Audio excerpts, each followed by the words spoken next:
Welcome to Culture Drop, where we explore below the surface and find the best music, art, literature, and film. Today we continue with our series of Clash podcasts. This is episode 3. I was speaking to William Devitt, author, cultural critic, and Clash expert.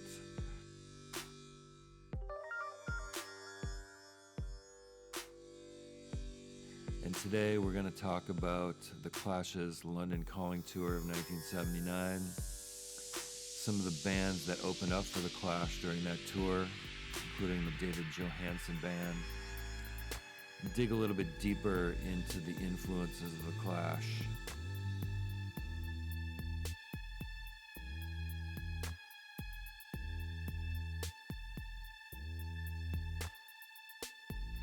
Now on to the podcast.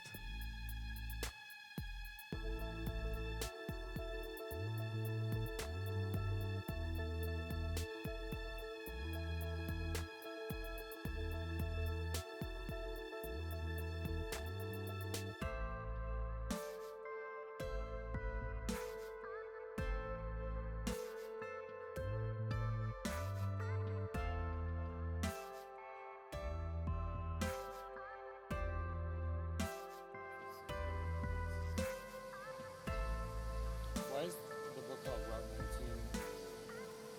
Sing for the root of the 19 bus. Dun, dun, dun, dun, dun, dun.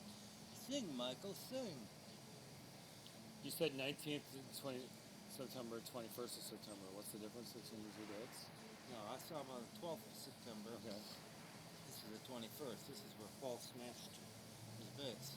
Okay, this is a bootleg. Yeah, it was an FM broadcast. It was From where? WNEW in New York City. Oh, okay. At the Ritz. And you think which performance is better? 'Cause you've heard both. They played 2 nights here. Talking about the one, well, obviously the one I saw.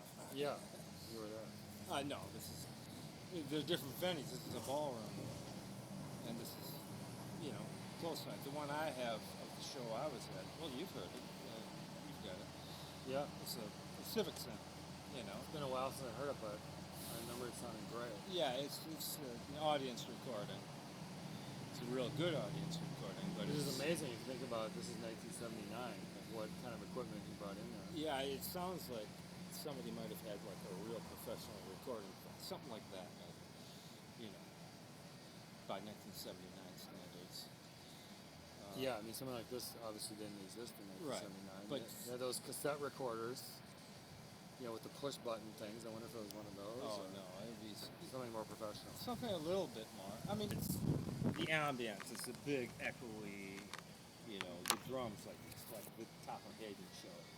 Yeah. And I remember John Bream writing in his review, I still have, the next day, in the Star Tribune. It was just the Minneapolis Star back then. The Tribune, separate. Right, yeah. And saying, Topper Hayden's, he gave it kind of a lukewarm review of the gig, saying, intriguing but hardly transcendental. Really? But you didn't get it. Oh, he liked them. He was a fan from the get-go. They didn't get how transformative the what I've heard is that people thought about the St. Paul gig is that Joe is trying too hard to be punk rock, mate. Oh, punk rock. He smashed his guitar, smashing an orange amp, those beautiful orange amps, and supposedly bit Paul on the arm. Well, I didn't see this. He's on the outside of the stage. I've got a phone mix microphone, but John Bream wrote in his review, Topper's drumming was hard-working and orchestral. And by God, it was. It's like there's a king up there on the throne dictating. Yeah. Like playing traffic cop, Yeah. And it was a really good sound. You can even tell from the, lo-fi bootleg. Right. Well, he's trying real hard. I'm surprised that so many of you want to see it here in the Midwest, want to see us. I don't mean to knock you all, but I get back to the hotel, I turn on the radio. He's got like the and Eagles. It's the Eagle Yeah. and the Steely Dan, turn into country and western before London Calling starts. Right. Yeah, I just remember that show, starting because we worked our way with the undertones. We were way up high, Yeah. so it's stage right. And then when Johansson came on, we worked ourselves down because they had half of the Civic Center curtained off.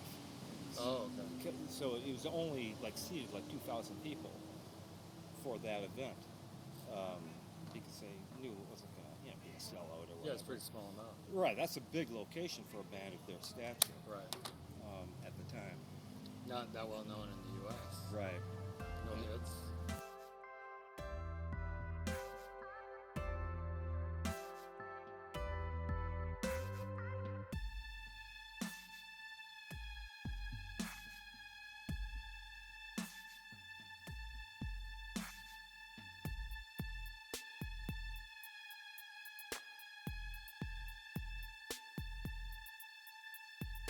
Right, and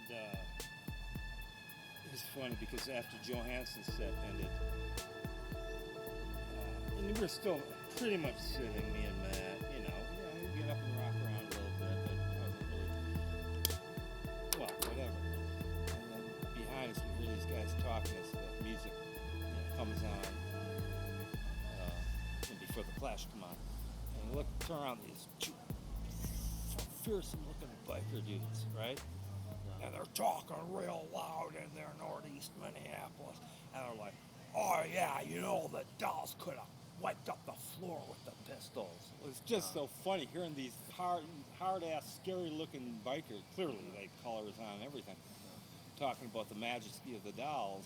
Yeah. And clearly they heard Dressing the like pistols. women. And obviously the Pistols got, their whole attack from the Dolls. Steve Jones, guitar tone, his attack, everything. Paul Cook's, from Jerry Nolan's drumming. That was their obvious, influence, the most obvious influence. And it was just great. You're hearing these guys talking about, that way. And then anyway, we worked ourselves down onto the floor because that was a contractual thing with the Clash, is that they had to have open floor dancing. Okay. And it was a big problem with Epic Records, with CBS, the American subsidiary of CBS Records. They wanted theater. Yeah. And then, of course, the other thing we haven't discussed about the Clash is they would take all comers after the show, and they wanted to talk to the fans. That's the story.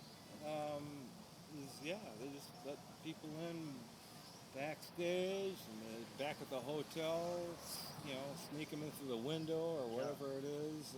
I love that about that band. Yeah. For some bands, Charlie Watts and the Clash, it was about the music. But my general sense was Joe was kind of a family guy at the end.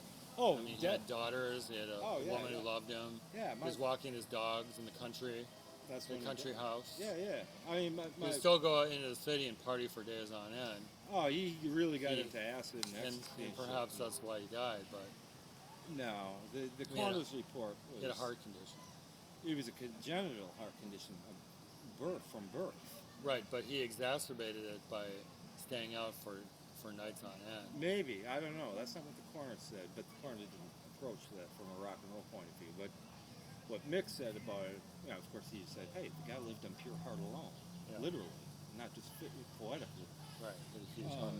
Yeah, maybe. Metaphorically. Well, apparently what the coroner's report was that he shouldn't have lived past the age of 1. Yeah. With this, he was a very rare... He's missing a valve, something like that, Wow. This is a guy who ran, the London Marathon at least once, the Paris Marathon at least once. He may have cheated on the Paris Marathon, but... yeah, that's when he went missing.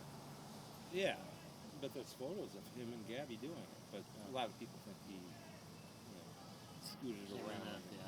But for the London one, he was sponsored. He was sponsored by, I don't know, Triumph for, motorcycles, with a number and everything. Wow. So he actually ran 26 miles, with supposedly no training. And supposedly not a bad time too. Something like under 5 hours, which that's not bad for, especially for some, and supposedly having drunk something like 10 pints the night before. Right. That's to hear Joe tell out. But then self-mythologizing. That's what these guys are about.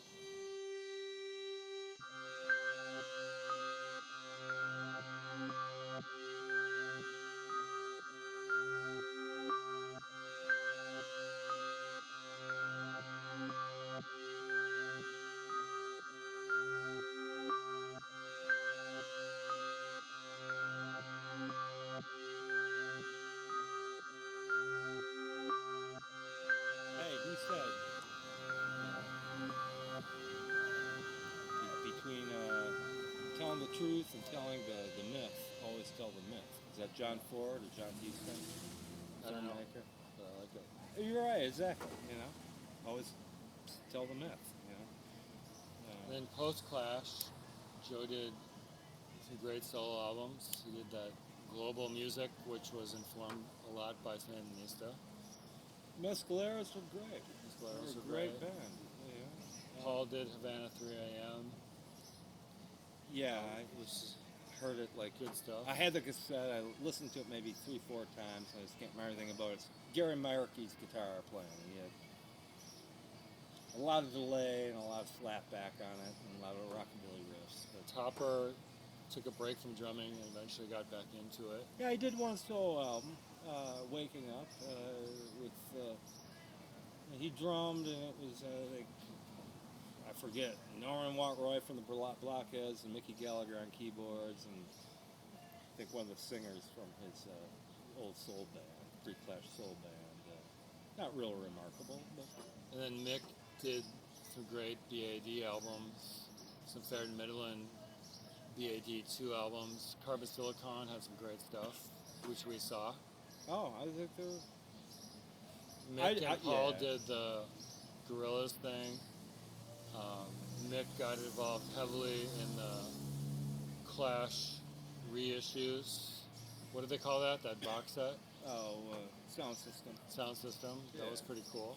Oh yeah. He was kind of like the Jimmy Page, the muso of the group, like Jimmy Page, like he oversaw that. Yeah, I just think of like even Big Audio Dynamite. I mean, God bless Don Letts, but I just think of it all as like Mick Jones. Carbon Silicon is Mick Jones solo. Yeah. He's like Steve Van Zandt. He's just like, I'm a band guy. I don't want to be Mick Jones. Those guys were culturally tuned in enough to know what samples they wanted to put in their music. Mick's a pretty impressive guy. It's even more funny when you actually like hear him talk. It sounds like dude next door. Right, right. He's very humble.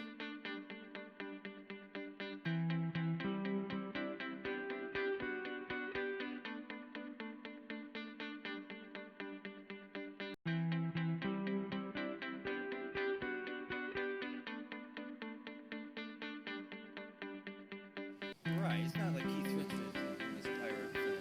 Right. It's like, the Rock and Roll Library. It's too bad when you were over there, because you've been to the UK in the last couple of years, a couple times, like with Dave and whatnot. But it was like a pop-up thing.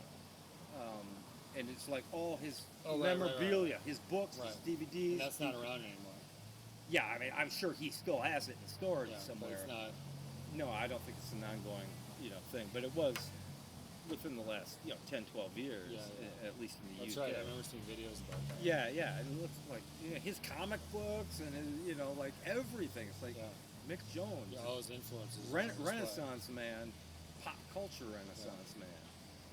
But just his books and stuff, like history and Churchill's 6-volume autobiography, and like dudes were really into stuff. Yeah. There's an interview with Dave Johansen, David Fricke, Rolling Stone music editor, interviewing him on a DVD for their reunion album after One Day It Will Please Us.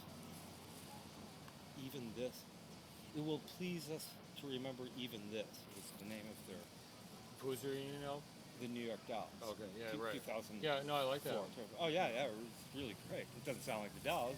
It's Yeah. Johansson's solo album. Yeah. But anyway, the interview on the bonus disc, and he's saying, well, what was the difference between you guys and like the punk bands that came later that you're so heavily identified with, the Pistols, and he doesn't mention the Clash, but you can tell David's talking about the Clash, but unlike the Pistols, he said, well, we were into stuff. We liked stuff. We weren't talking about shit that we didn't like so much. Yeah.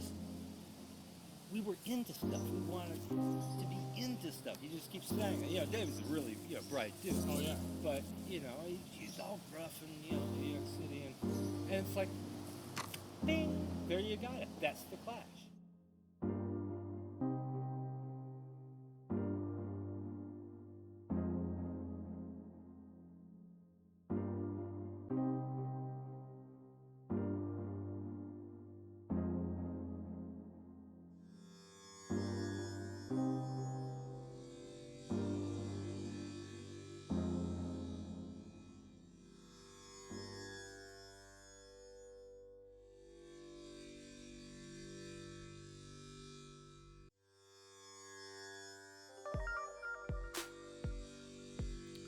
Thanks for listening to the Culture Drop podcast. Please join us next time when we continue our conversation with William Devitt about the music of the Clash.